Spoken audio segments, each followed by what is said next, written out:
The guy clearly is not one to not miss opportunities. He likes to get a good opportunity missed. Dear Shandy. Welcome back to Dear Shandy, listeners. Hello, Andy. Hello. How are you today? No, I'm doing all right. doing all right. Okay. Yeah. We are recapping Men Tell All today. We are. But first, we have some business to which to attend. Housekeeping, you Housekeeping, might say. yes. Mm-hmm. Does this count as housekeeping? I think this is the definition of housekeeping, is removing furniture that you no longer use. From the house. From the house. Yes. And of course, we're talking about the You Scratch Our Back Will Injure Yours contest. Mm-hmm. And we got a vociferous response. Yes. We were touched, actually. We were touched. I'm not kidding. We were really touched. We read every single email, every entry. Mm-hmm. Many people are looking for more discomfort and more redness in their living room. But we have one winner. Yes. Chosen randomly. Mm-hmm. As much as it pained us. Trust me, it pained us. Some of you guys earned this chair. Yeah. But we had to choose randomly to be fair. Yeah. So please give me a derm roll. Oh, a derm roll? A derm roll. Give me a derm roll.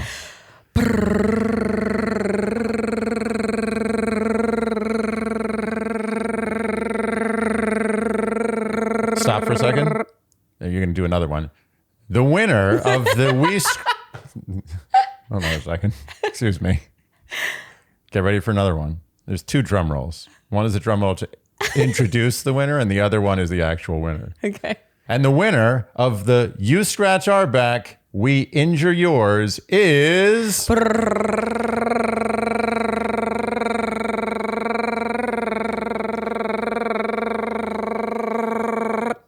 From Oxford, Mississippi, Megan Pickles, you are the winner of a very uncomfortable red chair. Yay. Congratulations, Megan Pickles. Please email us by this Friday at midnight to claim your prize. Mm-hmm. There's a really hard deadline this time, actually. Yes. Because we're leaving town next week. So yes, please email us by this Friday at midnight and we will get that out in the mail to you. Mm-hmm. And the other bit of housekeeping is the fact that we're leaving town next week. Yes. As you may know from my Instagram, I have a contract in Seattle with Seattle Opera. And Andy is joining me on this one. So we will be heading to Seattle next week. So please send us your recommendations. Yeah. We want to know good eats, good events, good seas. Driving tours. Yeah. Yeah. Good things to do in Seattle. Things that locals do. Yeah. And because last time I was there actually for my last contract, it was still, it was much more COVID. Not that it's not COVID-y now, but it was a lot harder to do things this time last year. We can actually do stuff. Yeah, I think so. I hope. I think so. Somewhat. Yeah. No coffee recommendations, by the way. No? No. Why not? The Seattle's just one city of coffee. Okay. All right. And then with that out of the way, I think we can discuss Men Tell All. Yes. Shall we? Mm-hmm. All right, Andy. Overall thoughts on this tell all? I have to say, disclaimer here, I am not a big fan of the tell-alls. Yeah. But it wasn't totally lacking in entertainment, but it was definitely something I could have skipped. Yeah, so historically, I tend to like the tell-all because I like to see how people behave differently based on having seen themselves and having experienced the reaction to them. However, I find in recent seasons, it's sort of moot because even if you have reflected and feel differently than you did at the time, there is benefit to acting all angry and keeping the same battles alive because you maybe want to go on Paradise. So more and more I dislike tell-alls more and more. Well, I feel like any show, as it really wears on through its 10th seasons, it becomes 20th. Yeah, 10th into its 20s. We're past the 10ths. Yes, we're into the E's. It's no longer an adolescent show. No, it's become self-aware. This is what happens. The shows become self-aware, and sometimes shows like The Simpsons kind of pull it off a little bit, but not that great. They become self-aware with dignity. Mm-hmm. I feel like the Men Tell All has become self-aware without dignity, as has the whole franchise, but to some degree. And I don't enjoy that. Yeah, we were both tremendously bored during this tell-all. Yes, we were. And we're going to do our best to make things interesting, but... Yeah, the thing I look forward to in these tell-alls is seeing who made the worst choices in the off-season. Who came back, who decided to do something terrible to their head and or face. Yeah, you really like to observe how people are dressing differently, if they've done something with their hair, their face. You always have been like that, actually. There have been some good decisions, and there have been some poor decisions. And I hate to say it, I'm going to call out my New York City brother. I love you dearly, Romeo, but you caught the Frosty from Martin. I know you were probably in his room a lot. And, you know, it's very transmissible, the Frosty. I don't think it looks bad on him. It doesn't look bad. That's not the point. But I question the choice. Okay. I will leave it at that. Is that the main thing? The main... Yeah, everyone else sort of physical? I have to say, like, as far as people tell all, Yeah. there were the fewest number of radical Changes. appearance changes I've ever seen. Yeah. Except for Romeo. And that was kind of like, you know, okay, big deal. He frosted his hair. It's not a huge, I mean, it is kind of a huge change. Unfrost your hair, Romeo. Immediately. Okay, that aside, we were bored. We were bored. Yeah. But shall we get going? Yes, let's do it. Okay, so this tell-all kicks off with Kaitlyn and Tayshia, and they are in good form. Mm-hmm. And they introduce now the men from the season who chose to tell all with us today. They did tell all. And those guys are Martin, Chris S., Romeo, Ryan, Casey, Daniel, PJ, Spencer, Pardeep, Olumide, Will, Rick, Peter, and Rodney. Mm-hmm. I thought it was a little cruel to put Peter right next to Rodney because you could really hear the difference in applause. I know. Yeah. I mean, there's obviously a tremendous strategy that goes into seat placement for this. Oh, yeah. I think a lot of it actually has to do with cuts.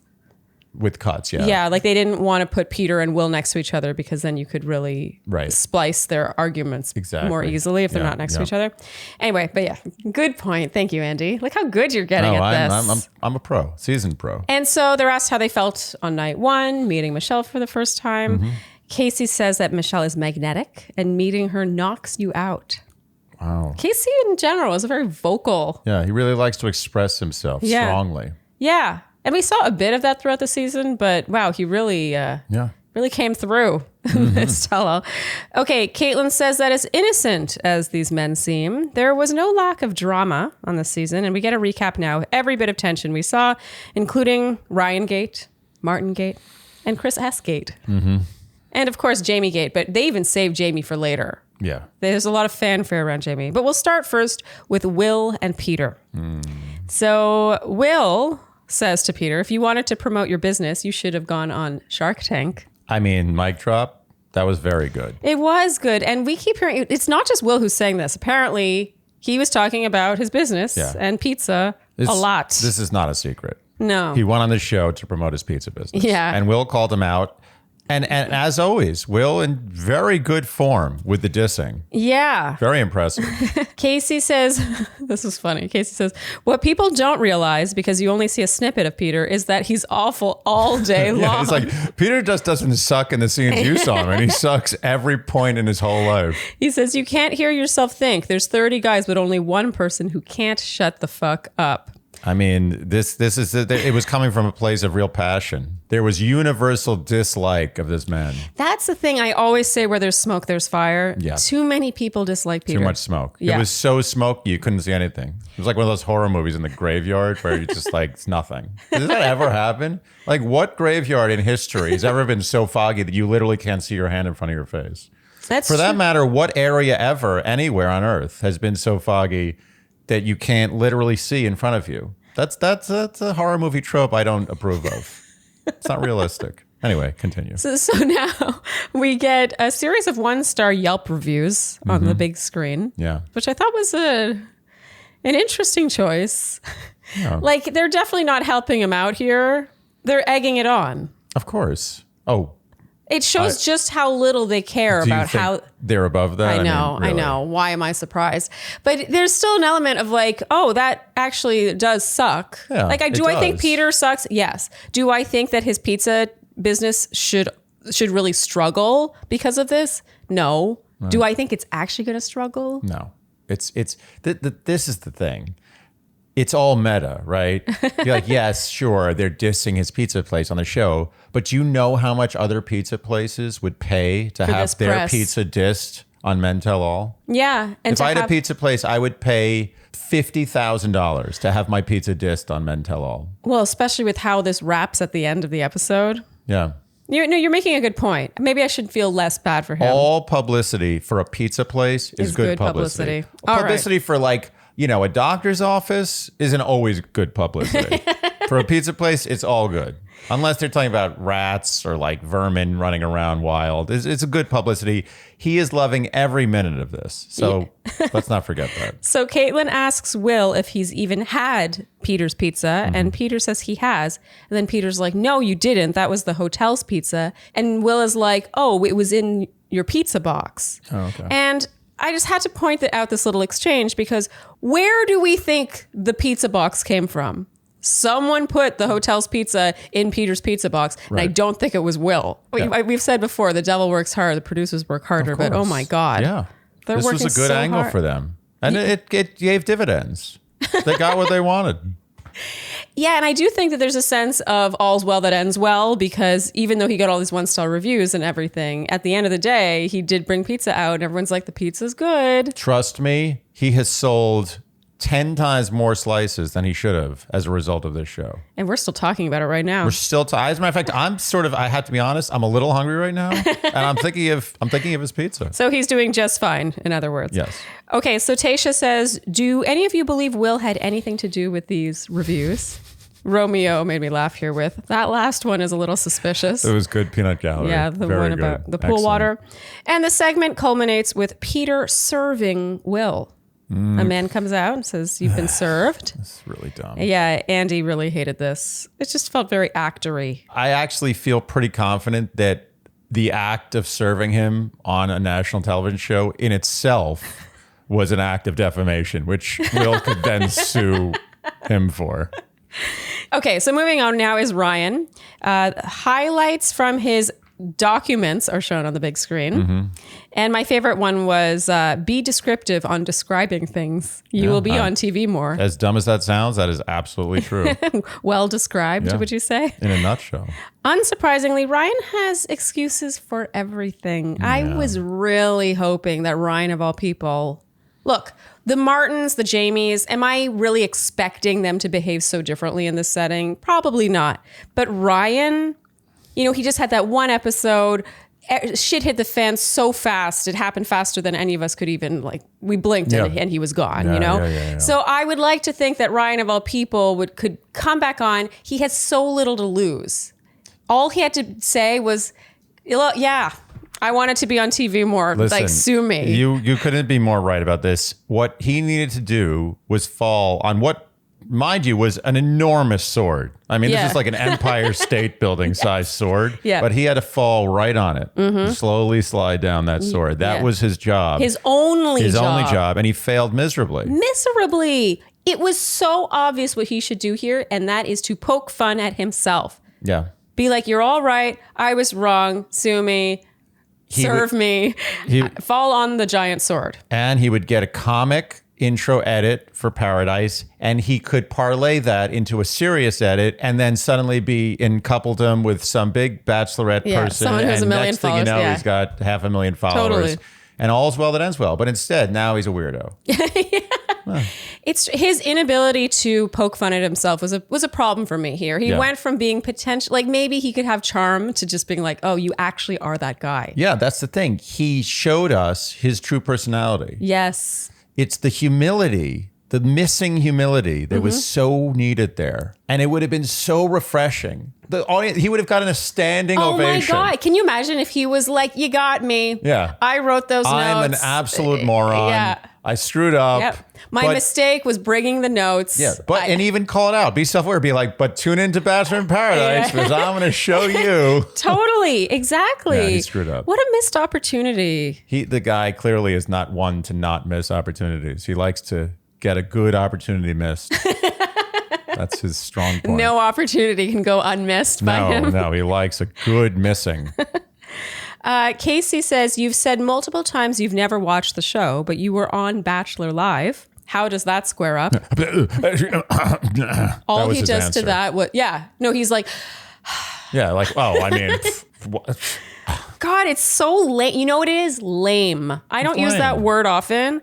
This was lame. He was lame. He was lame, except with, the best head of hair I've ever seen. Yeah, great hair. Tremendous hair. Pardeep, another person with great hair, says Ryan's only apologizing because he got caught. I think we are all agreeing with that. Pardeep has this moment in the sun here. Yeah. And now we have Martin. Will accuses Martin of having had a girlfriend the whole time. Which means Martin had a girlfriend the whole time. Yes, and Martin really sucks. I mean, God, he is so bad at communicating. Apparently the TV does not lie. No, can I read? So this is the script that takes place here. This is amazing. Please. So Martin says, and he's defending himself, remember. Martin says, that's what he does. I did date her before. She wasn't my girlfriend. And Will says, did you break up with her or take a break to go on the show? And Martin says, yeah, of course. The best end. Yes or no? Yes. Both. And Will says, so of course you did to go on the show? Because like breaking up with your girlfriend to go on the show is no better than having a girlfriend while going on the show. He temporarily broke up with his girlfriend. And Martin says, we don't have our phones with us. How am I with somebody? Yeah. It's like, I haven't gotten a text message in 3 weeks. I'm dumping him. And then Casey says, Martin, you had a girlfriend, let's be honest. And then Kaitlyn says, just to be clear, you did not come on the show with a girlfriend. And he goes, no. And then Kaitlyn, brilliant. She's brilliant. She nailed it. She's like, she's right here. That was one of my favorite parts of the entire That was the right tell-all. thing to say. It was. With good timing. Good for her. So Martin pretty much confirmed that he did indeed break up with a girl to go on this show and had a girlfriend more or less the whole time. He had a girlfriend, which is totally 100% not surprising. If I had to place my bets, it's easy for me to say in retrospect, but if going into the tell-all, we were like, okay, one of these guys had a girlfriend the whole time, I think my top three would have been Martin, Ryan, Peter, Chris S. Chris S. Basically the unlikable villains. Yeah. Yeah. Speaking of Chris S., it is now his time to shine. Rick says that they were roommates in Minneapolis and that Chris had claimed he had better looking women bleep his bleep. I mean, I know what the number one most likely 2 words is. Okay. I'm not going to say it. Okay. Because it's dirty words. Oh. So if it's dirty words, that erases a lot of potential things like clean my dishes, wash my car, eat my shorts. True. I think I know what we're looking at, but I don't want to say it's a family show. This is a family show. I like the eat my shorts. That was a good Simpsons callback. Good. Yeah. Nice. Nice recognizing that. Thank you. You're welcome. So Sharleen. Andy? I have a question for you. Okay. Name for me one of the most annoying and not looked forward to tasks we all have as Americans. I would say booking doctor's appointments. Wow, amazing you guessed that. Well, it is annoying, and actually I had experience with this recently, which is why I'm such a big fan of ZocDoc, which we're going to talk about right now. We like us some ZocDoc. We do like us some ZocDoc. ZocDoc is such an obvious solution to a big major pain in the ass. Yeah, yes. Like, how do you know who accepts your insurance? How do you know who's in your neighborhood? How do you know who does your specialty? You don't know anything. You have to, it's so hard. Until now. ZocDoc makes it easy. You can search for doctors by rating. So other real patients can rate their doctors. And so it's kind of like, what movie would you see? What restaurant would you go to? What hair salon would you go to without looking at their reviews and ratings? Absolutely. I would say the best comparison is another service, for lack of a better word, I'm going to call it Help. What Help does is allow us to all become expert restaurant goers. We almost never go to a bad restaurant anymore. Why? Because we have thousands of people telling us that this is a good restaurant. Yeah, and ZocDoc really does do that with the healthcare industry, because not only can you funnel it down based on reviews, but you can also do it by availability, by which doctor takes your insurance. This was a big issue for me actually earlier in 2021 because I have funky health insurance in this country. Everyone does. I was able to get an appointment within the week with a perfect doctor who I love and who is now my main doctor. Amazing. And I was able to look at her ratings and book an appointment without talking to a human. I could just see her availability. It was such a no-brainer. Yeah. And I'm just excited now that we get to advertise ZocDoc because I am an existing fan. Big fan here too. Yeah. Makes a thing that used to be hard now easy. Yes. And that's what we want from the internet. The internet serves us again. There was a major problem and it fixed it. ZocDoc makes healthcare easy. Just download the free ZocDoc app, the easiest way to find a great doctor and instantly book an appointment. Now is the time to prioritize your health. Go to ZocDoc.com/Shandy and download the free ZocDoc app to sign up for free and book a top-rated doctor. Many are available as soon as today. That's ZocDoc.com/Shandy. So Peter tries to defend Chris and Rick quickly says, Peter, nobody gives a shit about your opinion anymore. Nice. That was pretty funny. That was the one moment where I was like, the real Rick. Yeah. He's in there, I swear. Yeah, he lays down the smack. That's pretty good. Yeah. I like that. I just feel like Rick has been sort of diluted in his good boy edit. And I feel like there's probably some flavor there that we never really got to see. Definitely. Yeah. Olumide is asked for his thoughts on Chris S. He gets kind of worked up here about the low IQ comment. Yeah, he certainly does. Yeah. Wow. I always preferred if someone just... Less is more. Yeah. Less is more. Here's the thing. I love Olumide, and I think he has a high IQ. However, I think the best way to handle someone saying you have a low IQ is to just be like... Nothing. You know, like it's just not worth your time. A half smile and a shake of the head. A knowing smile. Yes. You know, a knowing smile. You know that your IQ is not low. That's enough. A knowing smile can sometimes be more powerful than an entire army charging. Agreed. All right. And now Jamie, the prized villain. He's saved for last. Of course he is. They don't even pretend that they're not saving him for last. I mean, why would they not save him for last? It's just funny how you called every other villain on this season like a pretend villain. Like you were like, this isn't a real villain.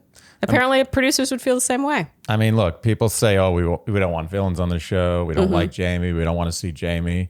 But in the end, the producers, who I assume are financially incentivized, chose to make about 20% of this episode about Jamie. I'm just saying. It's a good point. Just saying. And they gave him a very villainy soundtrack as he comes out. Dun, dun, dun, dun, dun. And we get the usual recap about his journey. And I wrote, this is pretty exhausting and I value my time too much to write everything down. But it can be summed up with his response to Tayshia's, this is literally what I wrote down. Oh, good. But it can be summed up with his response to Tayshia's direct question about what he meant with what he said on the poetry date, that the guys were beneath him and Michelle was on spring break mode. This was his response. So I think there are three pieces to that. The first, saying we're on different levels, right? I will say, just fundamentally, right, no human being is better than another human being. Like, that is so irritating. It is. He's like master. dividing it up into three parts. Like, it's all smoke and mirrors. Yeah. Why? Just answer the goddamn question. He's a master of non-answers. He really Martin is his student. He is the mentor. He is much better. Martin doesn't know how to do what Jamie does. Martin is, there's no comparison. No. Martin is the master of non-answers. I'm sorry. Jamie is the master of non-answers. Yes. And Martin is the apprentice of non-answers. Yes, but Jamie They both fail. They both fail. I'm not giving him credit. No, I'm giving, I feel like it's almost an insult to Jamie to call Martin his apprentice. Oh, so you're saying that Martin's so bad at non-answers that he doesn't deserve to be in the same company as Jamie? Yeah, I feel like Martin. It's harsh. It's really hard. It's rough.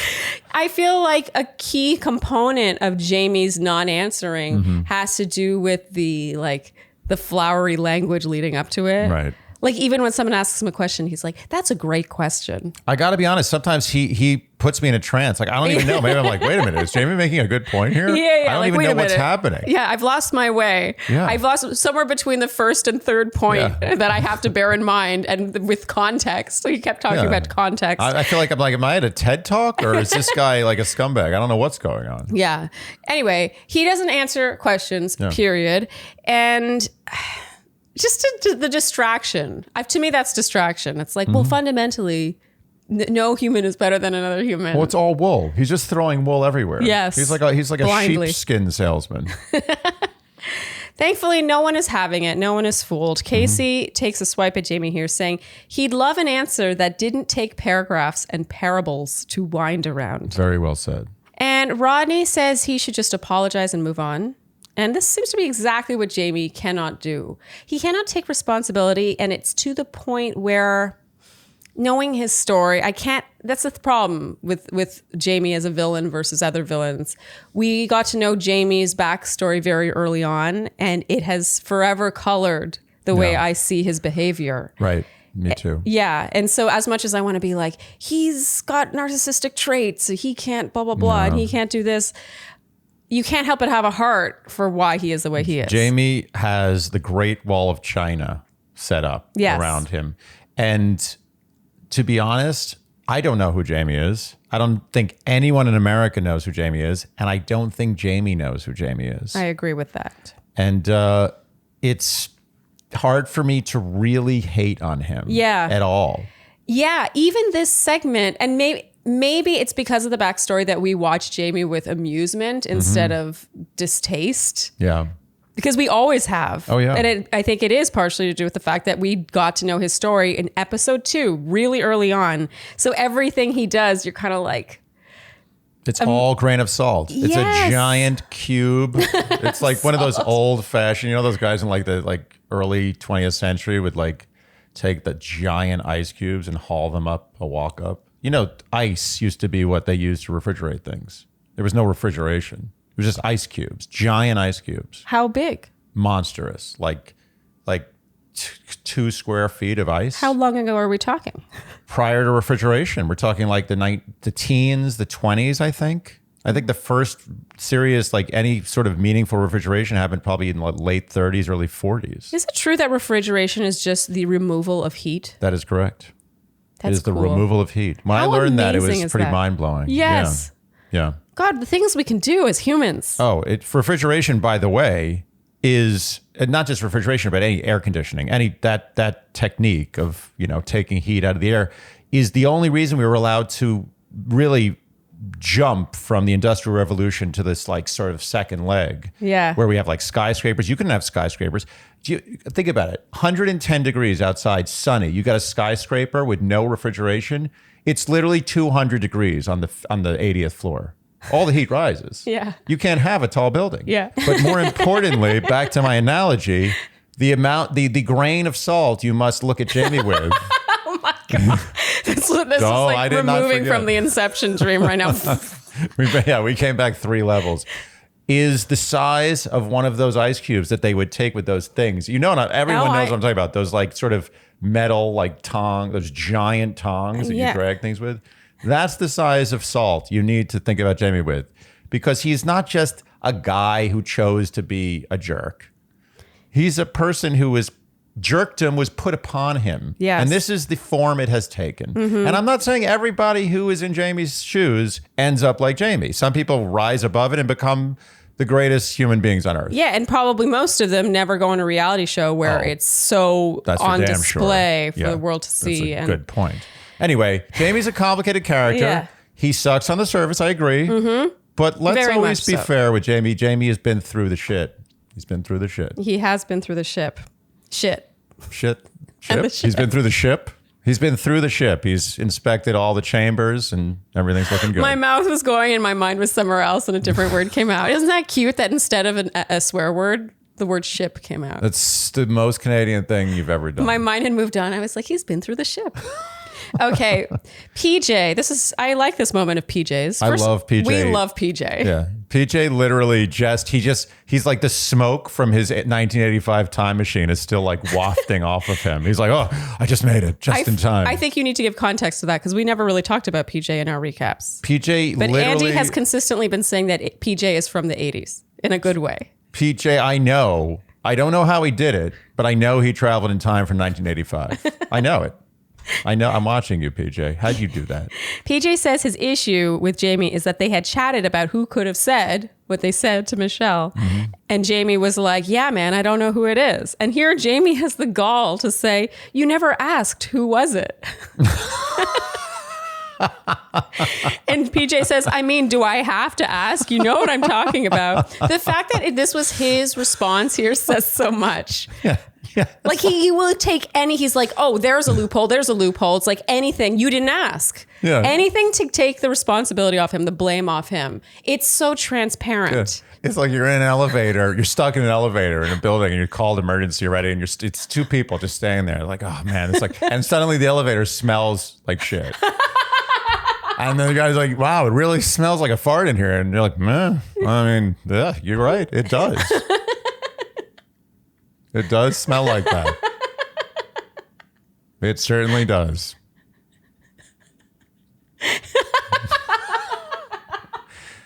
You get my point. I'm trying to find a way to make it tie exactly, but I don't think it needs to be tied. There's no need. You get my point. Okay, so moving on, we have Rick's hot seat. During his recap, bless Rick's heart. We like Rick. We have nothing bad to say about Rick. No, nothing at all. We just find Rick tremendously boring. He's boring. I think there's a Rick that we don't know that's a real freak. Absolutely. Just like that time earlier where he's like, Rick, Peter, no one gives a shit what you think anymore. That was a moment where I was like, there's a real Rick. That was where Rick finally became president. Yeah, president. But here, during the recap of his time on the show, Andy, you said, how good was that Inside game last night? For anyone wondering, we were playing the Nintendo Switch, the game Inside. Oh my. It's so good. I mean... I've never seen you take to a video game so much. This is, by the way, not sponsored. No. This is so far from sponsored. The reason we bought this game is because it was like 95% off. It was like $2. It was insane. Apparently no one buys this game anymore. I'm one of those people that on Black Friday goes to the Nintendo store. This is why I married her, by the way. So embarrassing. It's amazing. How amazing is that? On Black Friday, I went to the Nintendo store to see the deals, and Inside was 90% off. By the way, Inside is the name of the game. Yeah, Inside is the name of the game. They're worried that you're using that in the And sentence. I literally bought it for like $1.99, and I was very excited about it. And I'm telling you, you have tried to get me into games. You tried to get me into Zelda, which I'm like, it's okay. I get it. It's like the fact that they made Zelda, the fact that humans made this game is mind blowing. Like, I'm sure if all the effort put into Zelda was put into like global warming, we'd like have a temperature regulated planet. We just have like a thermostat. You just be like, oh, what do you want the Earth to be? Oh, let's make it 56 today. Like, that's how far we'd be if all the money from Zelda was put into science. And brain power. But it wasn't. But anyway, my point is that you've tried to introduce me to many amazing games. And this game is amazing. This sounds really sponsored, but I swear it's not. not. This is so unsponsored. You guys should play Inside. It's an amazing game. Yeah. I almost feel emotional talking about this. It's an emotional experience playing this game. Okay. The point is, we were very bored. We're to the point where we were now talking about the video game we played the night before. Well, I started thinking about it. Yeah.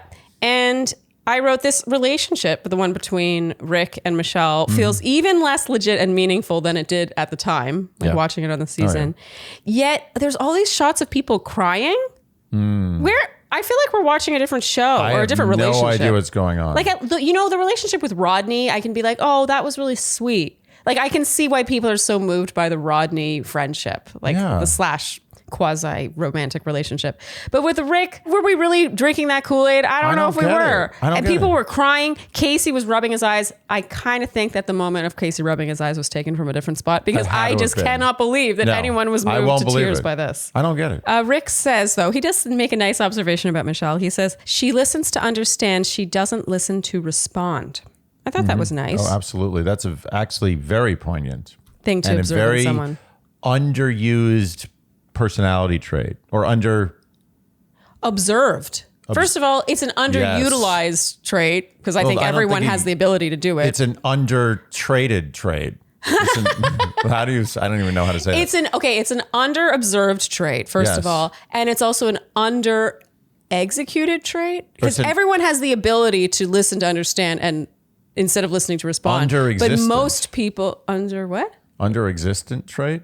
It doesn't exist much. Like, no, but I think it's underutilized because it does exist, and everyone has it in them, but most people just don't care to understand. If they do exhibit that trait, which is rare, under-exhibited trait? It's under-exhibited. Nice. Thank you. Good job. Oh, it took us a while to get there, but it's an under-exhibited trait that is more often not recognized and appreciated. Yeah, and that's why it's under exhibited.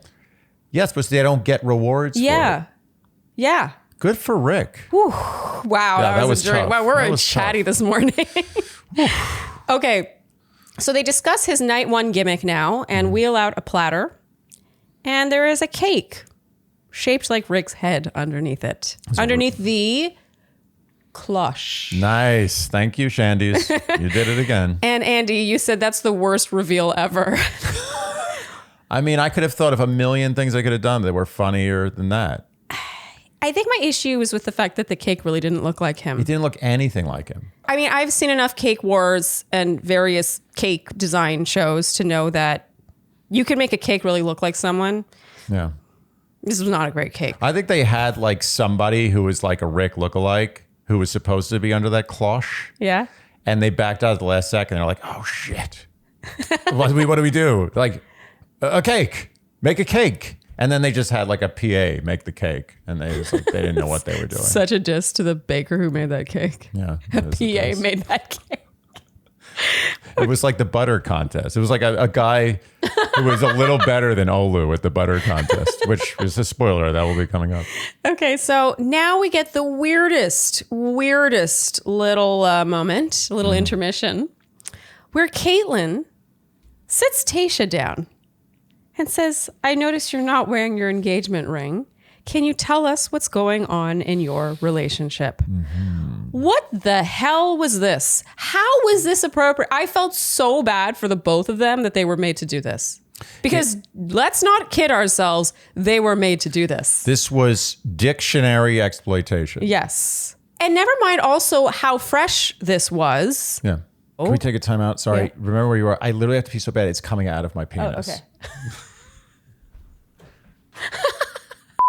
I feel like both of them looked bad in this segment. It was ridiculous. Tayshia had to, I guarantee you, prematurely talk about the status of her very recently ended engagement, public engagement. And Kaitlyn had to be the one to sit there and be like, tell us about it. What was the point of that? Other than exploiting love and its ending and the ultimate and pure commoditization of both love and heartache. And it felt performative. To me, Yes. the whole thing felt performative. It felt, and no offense to Tayshia at all. No, or Kaitlyn, because also both of them. Definitely not Kaitlyn. Both of them had to perform. Let's not kid ourselves. No, this was a performance. It felt like they wanted an exclusive. Yeah. Something to make people stay tuned in for. It's like they knew that this tell-all sucked. Yes. And they were like, oh, but we'll get Tayshia to talk about her broken engagement. They packaged it up. Little breakup. Yeah. And wrapped a bow on it and shipped it off. That's what they did. I was not into this. No, I wasn't either. This is gross. It's just not the time or the place. It made no sense because if Tayshia wanted to do this on live television, that would show that her relationship was a sham. Yes. If she wanted to do this. Yes. That means she's like, my relationship was bullshit. Let's just make money off of this. If she were able to do this in a way that I think would suit this environment, it would have made her relationship seem less legit. Yes. They conflict. You can't have an authentic relationship that we're all legitimately rooting for and that had actual legs in the real world and have her within a week, maybe two, talk about it in front of a live fucking audience. It's so weird. Because remember, Tell All was filmed weeks ago. Of course, yeah. Weeks Maybe ago. 2 weeks-ish. The point being... No, 2 weeks This was fresh. No, this is very recent. Ugh. This is weird. Weird. But not weird.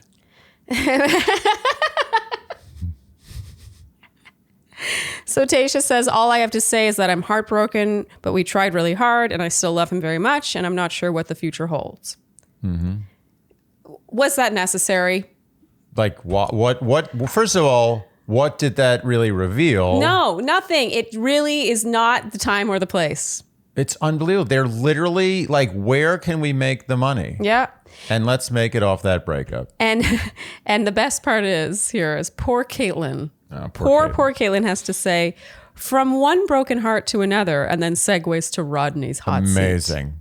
Absolutely. They made Kaitlyn do that. That woman's not getting paid enough. No, I don't know what she's getting paid, and I know it's not enough. Okay, so now it is Rodney's hot seat time, and Tayshia suddenly gets up and leaves, presumably because she's emotional. Understandably, but also... It doesn't matter. Why did that happen? Whether it's a real response or a stage response or whatever it is, the whole thing is a hot mess. Yes. A disaster. Yes. Like, don't do that. No. Bad, ABC. Bad. Down. Put it down. Down. Good. Okay, so now we get Rodney's recap. Absolutely zero surprises here. It's like they knew it was boring. Yeah. They knew this was boring. They knew the Rick hot seat was boring. They knew the Rodney hot seat was boring. So they're like, oh, I know. Yeah. We'll make Tayshia talk about her broken engagement in between and then have her get up and leave from being overwhelmed emotionally. I'm going to take it to another level. I think the production warned Tayshia. They're like, listen, Tayshia, I hate to be the one to tell you this, but the mental is looking, the edit's looking really boring. No, they would never be that honest. And like, I'm not saying we're going to make you do this, but we're still going through the rough cut. And like, there's a chance we're going to make you talk about your breakup because it is just like, I mean, total snooze fest. Like, I'm sorry. You're under contract. Honestly, actually. It's possible.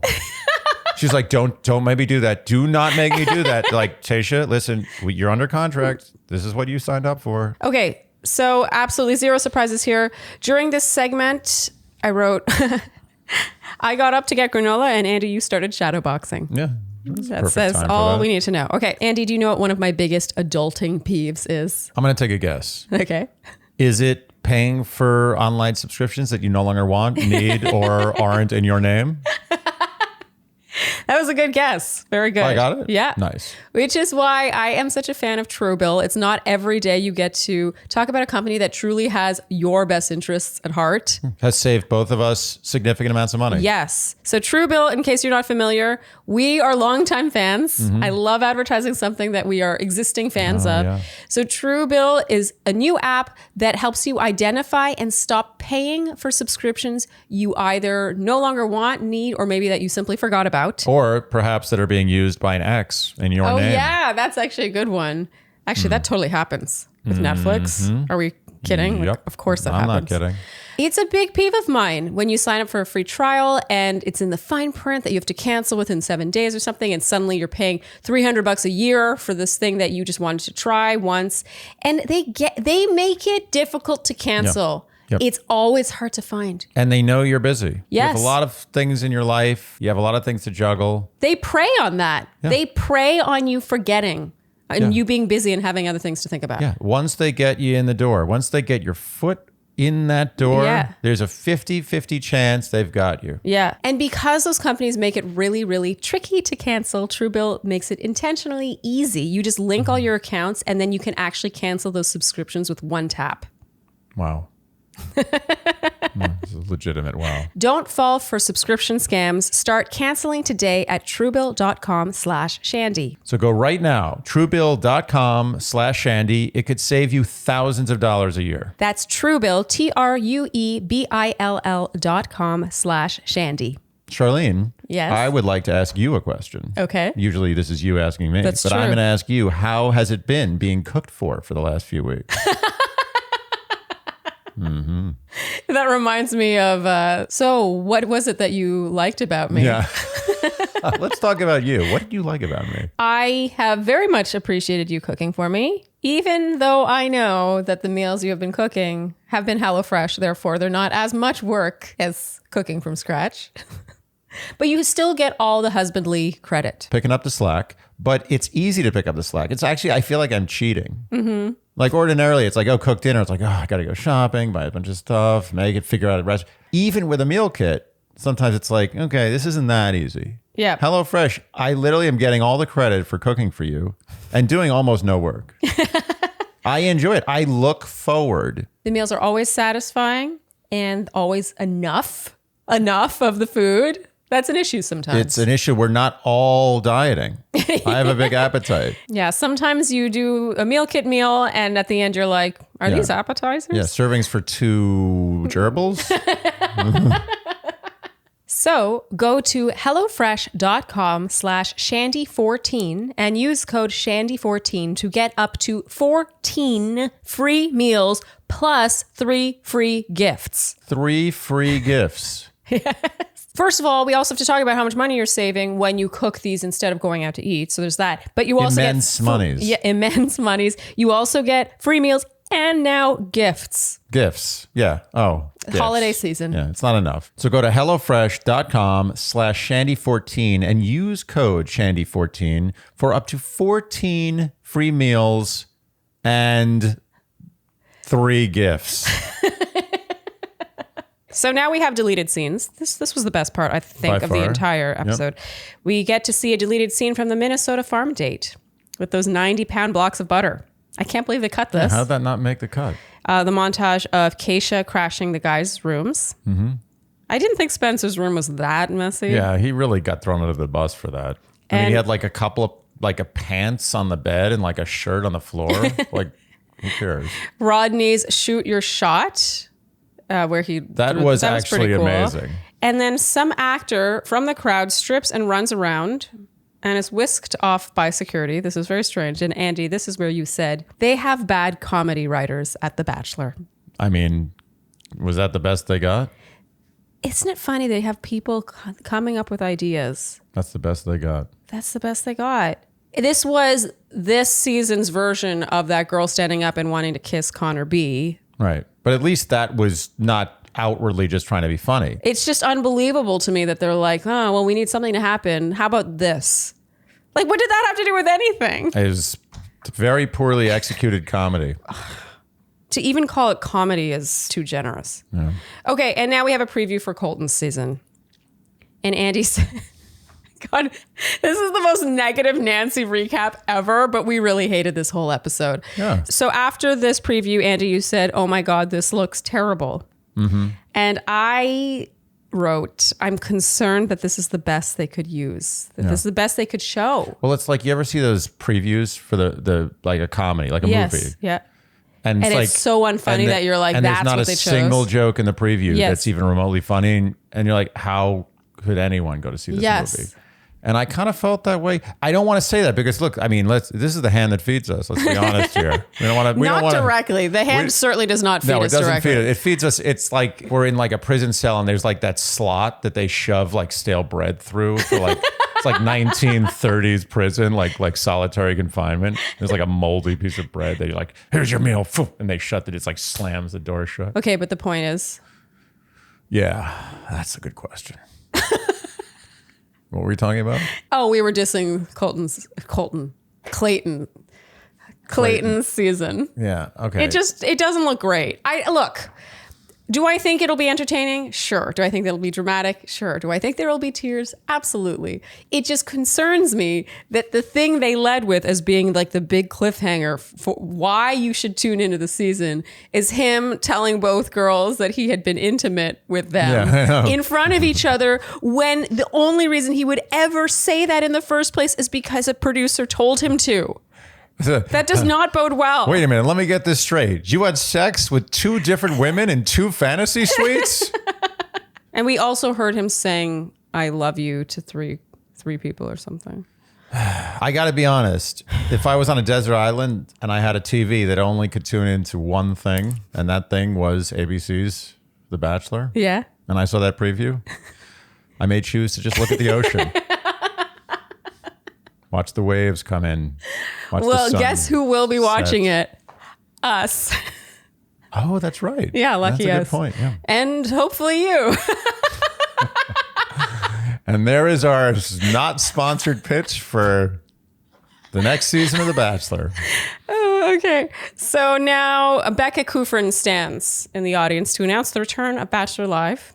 We love Becca. Yeah, we love Becca. We love Thecca. We love Thecca. And yeah, Bachelor Live. Don't know, nothing to say about that. I think that'll be great. She did. I have to Becca be honest. can do no wrong. Becca executed that shameless sponsored. Yeah, but isn't it amazing how she manages to do something like that without ever seeing? She's perfect. She knows how to do that. Artful. artful. I didn't feel sold. No. I didn't feel cheapened. She was like talking to friends. She's like, by the way, Bachelor Live's going on. We'll be coming to cities near you, blah, blah, blah. Yeah. And I was like, I want to go to that. Yeah. She basically was like saying, like, if you don't like Bachelor Live, I totally get it. Don't worry about it. But if you do, it's going to be fun. I think it'll be fun. Like, it was like 100% real. It's not easy to do that. She's good. She is good. Okay. And we're not being biased, by the way. I'm being I've biased, always felt this but way. I also think she's good. And I'm biased. Okay, so now Michelle arrives. She looks radiant in this strong-shouldered velvet number. Oh, yeah. For my fashion lovers out there, yes, I would have preferred a ponytail with that neckline. However, she looked stunning. I loved this choice of dress. It was bold, different, looked great. Very bold. So she has predictably lovely exchanges with Rodney and Rick. And Andy, here you said so many ways to say the same thing. And now we have Jamie. So he predictably leads with compliments. And Andy, you said here, he always sounds like he's giving a business presentation. I mean, doesn't he? It's true. And they get talking about this coaching role. He says that he was attracted to her, being a coach for other people, building people up. And she says that since he brings that up, being in a coaching role means you're lifting people up even when they're not around. And she says, I don't know how you can be so comfortable and quick to preach positivity when that's not what you're showcasing 100% of the time. I'm not seeing any responsibility. Yep. The crowd goes wild here. And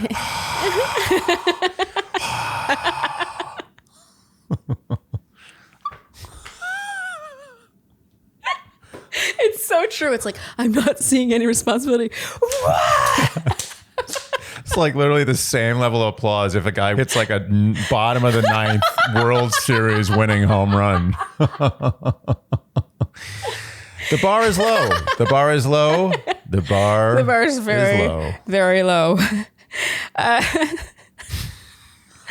So Jamie says, if anybody feels hurt by the words that came out of my mouth, and here Kaitlyn has an amazing reaction. She's like, oh my God, like she can't handle it. Yeah. And he says, I apologize for that. And things go around in circles here. Michelle finally says his quote unquote apology puts it on the other person. Like they're at fault for what you said, for having their reaction. I love that she made it this specific. I mean, she's a real school teacher. She really cannot get get away with anything. I love it. Yeah. Because his apology, if anybody feels hurt by the words that came out of my mouth, I apologize for that. That's not an apology. You can never, ever use in an if. apology. Yes. If you are apologizing and you use the word if, it's the same thing as saying, that being said, that being said cleans the slate. Whatever you said before doesn't matter anymore. It's gone. Oh, is it kind of like saying no offense, but? Yeah, exactly. That's another good one. Very good. But you cannot use if in an apology. You cannot. Yep. So she says, I believe in being respectful at all times. A relationship is never going to survive if you base it on having to do that and always having to backtrack. I choose to be either by myself or to be with somebody who respects me even when they are upset with me. She's Very important. so good. She's good. She's too good. She's too good for this. Yeah. Yeah, she's too smart. She is too She doesn't good for fall this. for any of this stuff. Yeah. And Jamie, it's like she taught him.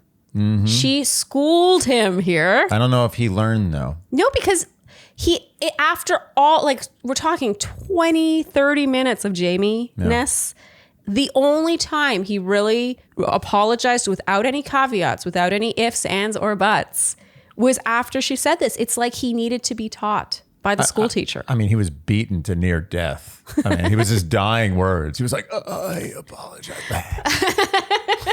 It's over. Well, he does apologize, and Michelle, because she's such a queen, says, Jamie, thank you for your apology. It really felt like school teacher mode. Yeah. It was amazing. She didn't punish him further. She wasn't like, yeah, thanks. She was like, Jamie, thank you for your apology. It's like, this is how you learn to behave in the world. You can leave detention and go home now. Yes. It was really lovely how she did this. She did not punish him for everything before that. She just accepted the apology as it was. Yeah.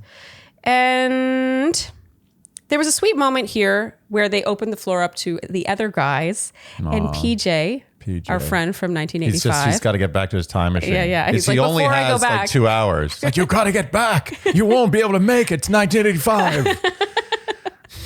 Things are getting weird here. Yeah. These recaps are getting weirder and weirder.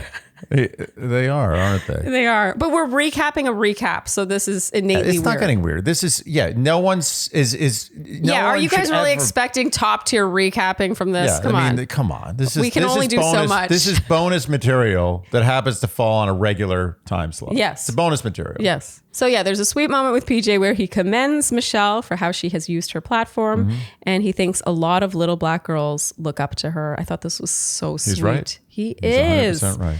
And now we have Martin. We're off to a great start when he says, we did have a lot of miscommunication and misunderstandings in our relationship. We did. Yeah. That's his get out of jail free card. It is. I think he goes through life being like, oh, you misunderstood me. Oh, it's all these misunderstandings. Well, that's the thing. It takes two to tango, but Martin's alone in the dance floor.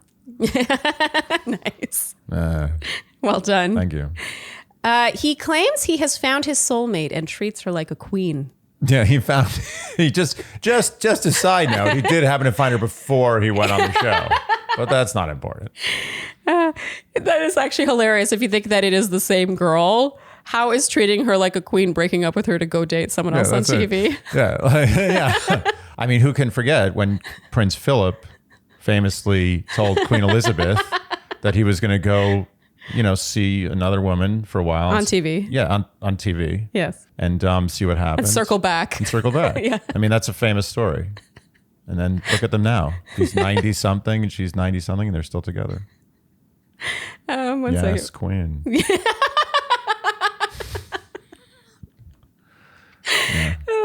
Okay, so Michelle says treating someone like a queen means actually listening to her and not calling out her trauma as being immature. I like the way that's the definition of treating a girl like a queen. Oh, you can do whatever you want, just don't call out my trauma. I love how she holds him to this, though, because I feel like he wanted to just skim over everything and be like, well, I treated you like shit, but I found my soulmate now and exactly. I treat her great. Yeah, except for going on The Bachelorette. Yeah, but it just felt like he was just trying to skim over everything and be like, just trust me when I say I learned my lesson. All I can say is after this whole season and the Men Tell All, I trust Martin implicitly. That's my sarcastic face. So he apologizes and she graciously accepts. And then we have Chris S. next on the apology train. Mm-hmm. It's the apology receiving line, really. It is. You're right. It's like a wedding. Yeah. And this felt like a formality because she is beaming at him. She's just smiling at Chris. Oh, yeah. She says that he was full of surprises and she says, thank you. It definitely has a different tone to the other ones. And then Michelle is asked if there's anyone that she felt she sent home a little early. And she says, Olumide. Mm-hmm. She was really moved and she connected with him. And she says she wished she had more time to explore that. It's always weird to me when people do this. Weird. I don't like it when they talk about it like it's musical chairs. I'm sorry. Yeah. She just really liked Olumide. It's not that she wished she had more time to explore that romantically. No, she just liked him. Yes. She liked Olumide. Yes, it's okay. As she should. I like Olumide too. Yeah. I think everyone likes Olumide. No one doesn't like Olumide. No one doesn't like Olumide except Martin. Okay. And Chris S. But I think they honestly, even they kind of like, I kind of wish Olumide liked me. Chris S? Yeah, I think both of them are like, I wish Olumide liked me. I feel bad about it. Like they'd want to like Olumide if Olumide liked them. Yes, you're right. Yeah. So he even didn't like them first, and so they were just retaliating. Yeah. Anyone who doesn't like Olumide is just bitter that Olumide doesn't like them. Yes. And Olumide, because he's Olumide, thanks Michelle for teaching him to go above and beyond for a woman, and that she taught him to show his emotional side in his relationships. God, is there any dark side to Olumide? No. Is it like, I like Snickers bars late at night? Very late. Too late. Okay, now we have our bloopers. The highlight for sure is Joe saying that Ryan seems to be rubbing people off the wrong way. The best. That was the best. That was it. MVP moment. Yeah. That was it for me. That's great. No comment. We can't make fun of something that is so funny already. It was pure comedy, but he completely did not mean to say that. Yeah. And now it's the end. Peter brings out pizza for everyone. And Andy, you said, the final plug. And Peter and Will bury the hatchet here. Because, according to you, Andy, you said this, the way to Peter's heart is to tell him his pizza isn't bad. Apparently, that's all it takes. Yeah. And is that lawsuit now? That's off? I guess it's so. Been, dismissed? I mean, this was just such a perfect arc that I wonder if the whole thing was staged. I kind of wonder too. And I'm not usually that person that's like, that was staged. Like, usually I think things are provoked. Like you provoke certain reactions. I don't think that they're like, oh, bring this actor in to serve him, and then the pizza, and then this will happen, and then they'll shake hands, and then it'll be a given that he's not serving him. You know what I mean? But this felt very I feel like it was a broad staging. It was just like, you guys are going to be fighting, but at the end you're going to make up. So get there. No? I don't know. I am torn because their fighting did seem really authentic. Does it really matter? It doesn't. I'm wasting my breath. Yeah. Who cares? Yeah, okay. And Andy, your final observation here was it's a real waste of box to have a box per slice. Yeah, what's with the box per slice? That's like, it's probably using like at least twice as much cardboard. We live in a country that doesn't care about such things. If I got a pizza, one slice of pizza in a pizza-shaped box, I would tell the person behind the counter, I was like, this is wrong. This is not good for the world. I like that about you. You would do that. I definitely would. It's just shocking to me. Yeah. Okay. And then it's the credits, and Michelle and Rodney still know their handshake, proving to us all that you were right all along and they will be friends for life. Okay. That was torture. I would like there to be less men tell all. I'm sad. I used to love tell-alls. They used to be good. I swear. You guys who have been watching a long time like me, please tell me I'm not crazy. Tell-alls used to be good. I want to see a good tell-all. I vaguely remember that I've sat and watched an old tell-all with you, and it was mildly entertaining. Yeah, in the old days, you would get someone going up there and being like, yeah, I watched myself. I'm embarrassed. Like, I don't feel that way.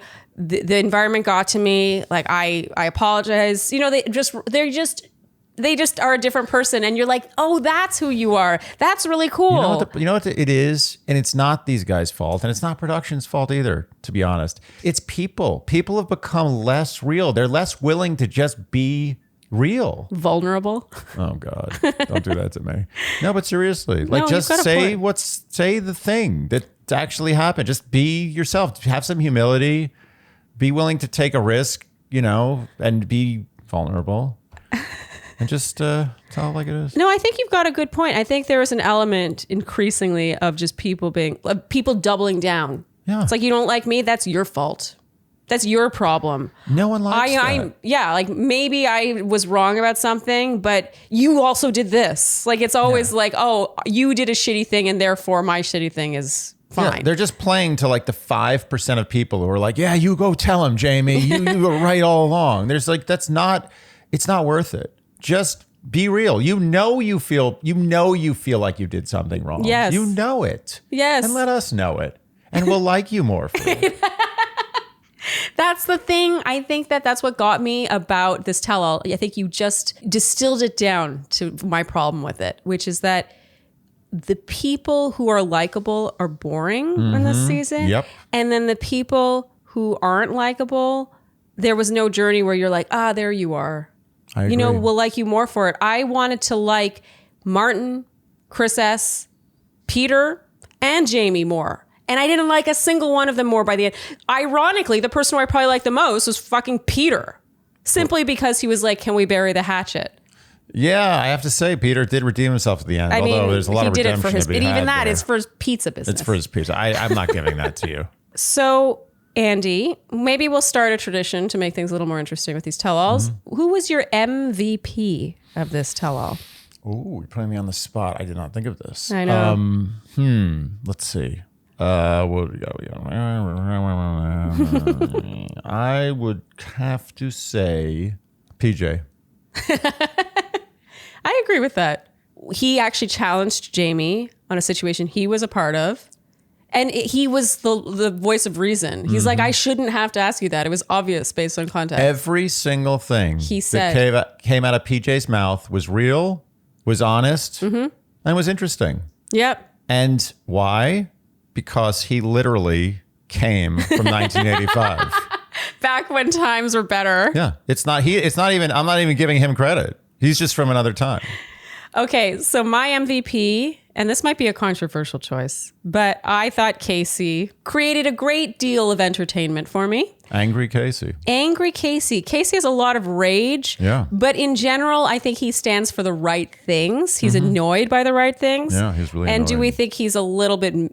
Does he go hard on that? Maybe. Yeah. He said a lot of good things. I have to say, nothing he said I disagreed with. Exactly. So Casey, I feel like he managed to be the good guy, but also still have like flavor. That's what I'm lacking. Yeah. Like from Rick, from Rodney. Look, they're nice guys, but I'm lacking flavor. Can I tell you something?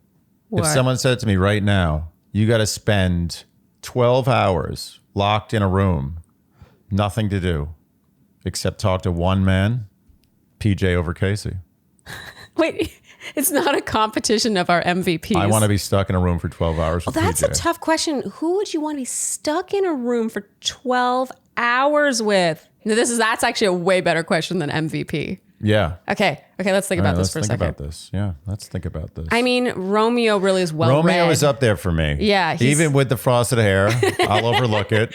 Yeah, he's smart, and I thought he had a funny moment. I think we could have some good chats. Yeah, so Romeo, I think I would enjoy chatting with Casey. Yeah, He's a little Casey bit would be older, wiser-ish. Casey, vocal. Romeo, PJ, they're all up there. Okay. Anybody else? No, I think we can move on. Oh, don't forget word watchword for next week. Yeah. Clarity. Clarity. Episode 8. So keep submitting your guesses below here. I'm sure we'll get some angry emails and YouTubes of people who didn't listen to our last episode saying like, they said clarity twice in the men tell all. No. We said episode 8, not men tell all. We did. So episode 8, clarity, you can continue to submit your guesses and we will account for all of them. Yes, we will. And anything else, Andy? No, I think I'd like to get to the next episode as fast as possible. All right. Then that's a wrap. Yes. If you enjoyed what you heard today, you can keep Dear Shandy in business by liking, subscribing, hitting the notification bell, following us on Instagram, telling your friends, leaving us Apple Podcast ratings and reviews. That one is huge. And in general, doing all the things you would do to support a podcast you enjoy. Yeah. And on that note, that's a wrap. Thank you guys so much for tuning in to this recap of a recap. We did our best. We'll see you next time on Dear Shandy. Bye. Dear Shandy.